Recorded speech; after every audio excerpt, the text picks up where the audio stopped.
Hello plus 1 class. Our next topic is circular motion. What is uniform circular motion? When an object traveling at a constant uniform speed along a circular path. ठीक है, अपने कोल कोई object है ਉਹ straight line 'ਚ ਨਹੀਂ move ਕਰ ਰਿਹਾ, ਸਰਕੂਲਰ ਪਾਥ 'ਚ ਮੂਵ ਕਰ ਰਿਹਾ, then that motion is circular motion. ਇਸ ਦੇ ਵਿੱਚ ਤੁਸੀਂ ਇੱਕ bending of cyclist the important application ਹੈ ਉਹ ਕਰਾਉਣ ਜਾ ਰਹੀ ਹਾਂ ਮੈਂ ਅੱਜ ਤੁਹਾਨੂੰ। ਬਟ ਉਸ ਤੋਂ ਪਹਿਲਾਂ ਤੁਹਾਨੂੰ ਸੈਂਟਰੀਪੀਟਲ ਫੋਰਸ ਬਾਰੇ ਦੱਸ ਦਿੰਦੇ ਹਾਂ। ਸੈਂਟਰੀਪੀਟਲ ਫੋਰਸ ਉਹ ਹੁੰਦਾ ਜਿਹੜਾ ਬਾਡੀ ਨੂੰ ਸਰਕਲ ਦੇ ਵਿੱਚ ਮੋਸ਼ਨ ਕਰਨ ਲਈ ਅਪਲਾਈ ਹੁੰਦਾ ਰਹਿੰਦਾ ਹੈ। ਠੀਕ ਹੈ, force required to move a body uniformly in a circle.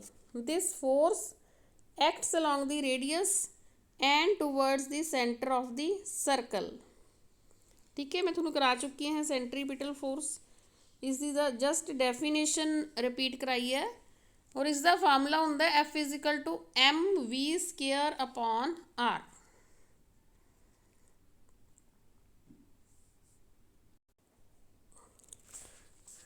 जदों कोई साइकलिस्ट ने टर्न लैनी होंदी है ਉਸਨੂੰ ਸੈਂਟਰੀਪੀਟਲ ਫੋਰਸ ਦੀ ਲੋੜ ਹੁੰਦੀ ਹੈ। ਜੇ ਉਹ ਆਪਣੇ ਆਪ ਨੂੰ ਵਰਟੀਕਲ ਰੱਖਦਾ, ਟਰਨ ਲੈਣ ਵੇਲੇ ਕੋਈ ਆਪਣੇ ਕੋਲ ਰੋਡ ਤੇ ਜਾ ਰਿਹਾ, ਕੋਈ ਟਰਨ ਆ ਰਹੀ ਹੈ, ਠੀਕ ਹੈ, ਉਹ ਆਪਣੇ ਆਪ ਨੂੰ ਵਰਟੀਕਲ ਰੱਖਦਾ ਐਂਡ ਉਹਦਾ weight ਜਿਹੜਾ ਹੈਗਾ ਨਾਰਮਲ ਰਿਐਕਸ਼ਨ ਨਾਲ ਬੈਲੈਂਸ ਹੁੰਦਾ ਹੈ। ਠੀਕ ਹੈ, weight ਤੇ ਨਾਰਮਲ ਰਿਐਕਸ਼ਨ ਤੁਹਾਨੂੰ ਪਤਾ ਹੈ ਆਪਸ 'ਚ ਬੈਲੈਂਸ ਹੁੰਦੇ ਆ।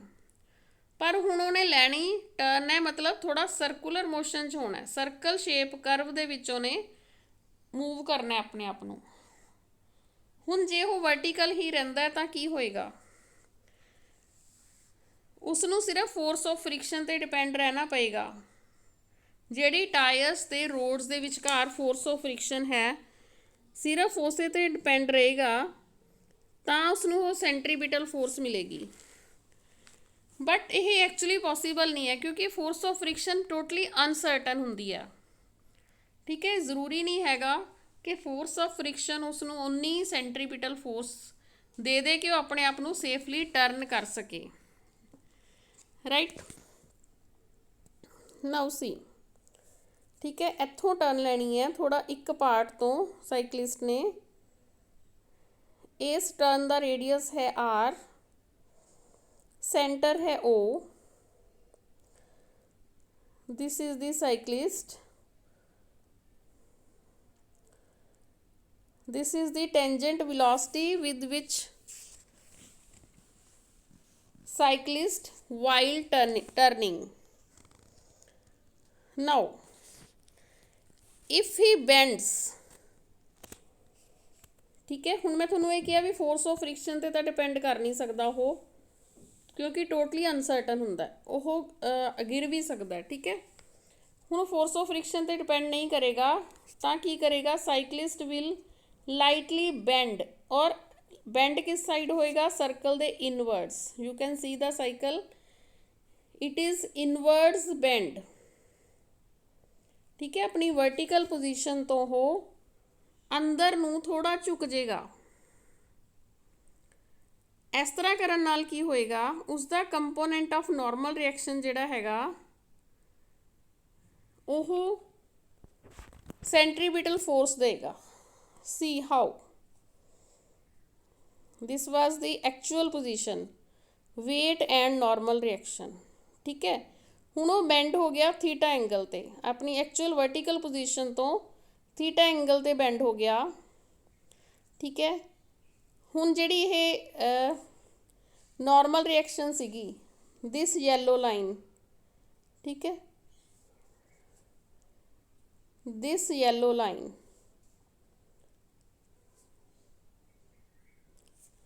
इस नॉर्मल रिएक्शन के आपां दो कंपोनेंट बना लिए, n cos theta and n sine theta. Right, इस मैं दोबारा रिपीट करदा, एम मास ऑफ साइक्लिस्ट है, v velocity of the cyclist है while turning, r radius of the circular path, theta की है angle of bending with vertical. Now ਜਿਹੜਾ n cos theta है इस दे वेट ਨੂੰ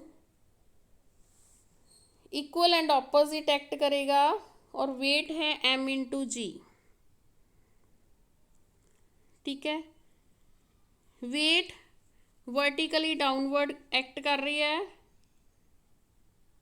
at the centre of gravity C and इस the normal reaction R ਇਹ theta angle ਤੇ work कर रही है। सो ਆਪਾਂ ਇਸ n ਨੂੰ n cos थीटा ਤੇ sin थीटा ਦੇ ਵਿੱਚ ਕਨਵਰਟ ਕਰ ਲਿਆ। n cos theta vertical upward direction 'ਚ है, n sin theta along horizontal है towards the center of the circular track। ਜਦੋਂ ਇਹ ਇਕੁਲਿਬਰੀਅਮ 'ਚ ਹੈ then n cos theta balances the weight of the cyclist। ठीक है, n cos theta ਤੇ w इक्वल टू mg आपस 'ਚ बैलेंस कर रहे हैं।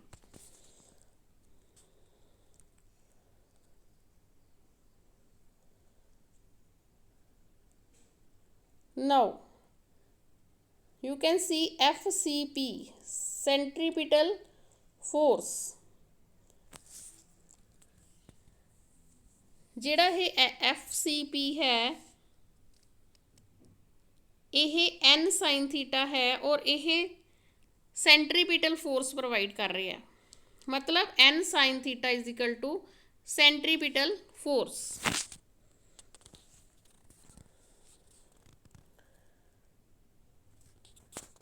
Right, weight of the body हो गया वर्टिकली डाउनवर्ड, नॉर्मल रिएक्शन होगी and this centripetal force is equal to mv square upon r। मैं थोड़ा ये फार्मूला दसिया। Now this mv square upon r is equal to n sin theta.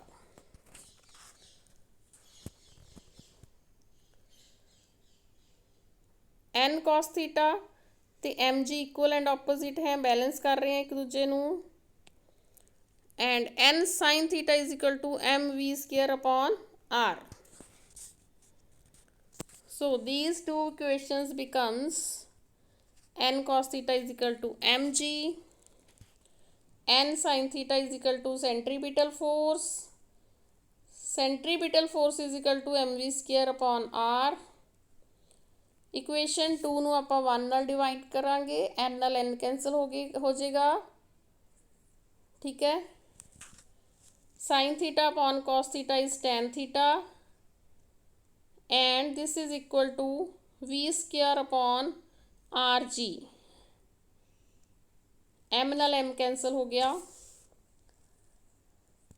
इस तो आप क्लीयरली देख सकते हैं कि थीटा v ते r ते डिपेंड करता है। जे साइकलिस्ट ने सेफ टर्न लैनी है तो थीटा बहुत स्मॉल होना चाहिए। ठीक है, थीटा स्मॉल होएगा फिर वी भी स्मॉल होएगी, आर लार्जर होएगा। रेडियस जिस रेडियस दे विच सर्कल दे जिस ट्रैक ते टर्न करना है वो जे आर ज़्यादा होएगा मतलब ज़्यादा रेडियस नाल वो टर्न करेगा तो वो सेफली टर्न कर सकेगा। ठीक है, वेलोसिटी स्मॉल मतलब आपां नूं आम तौर पर कहा जाता है जदों आपां कोई टर्न लैनी है तो अपनी स्लो स्पीड होनी चाहिए है तो आपां शार्प टर्न नहीं लेना हैगा, आपां लंबा टर्न लेना है। ठीक है, ताकि रेडियस ज़्यादा हो जाए and theta will B tan inverse v square upon rg। the cyclist will bend through an angle theta from the vertical। In reality theta will be little less क्योंकि फ्रिक्शन भी होएगा। ठीक है, रोड के उत्ते फ्रिक्शन होएगा। सो आपां जिहड़ा थीटा इस न्यूमेरिकल वैल्यू नाल कड्डांगे एक्चुअली थीटा उस तो घट होएगा।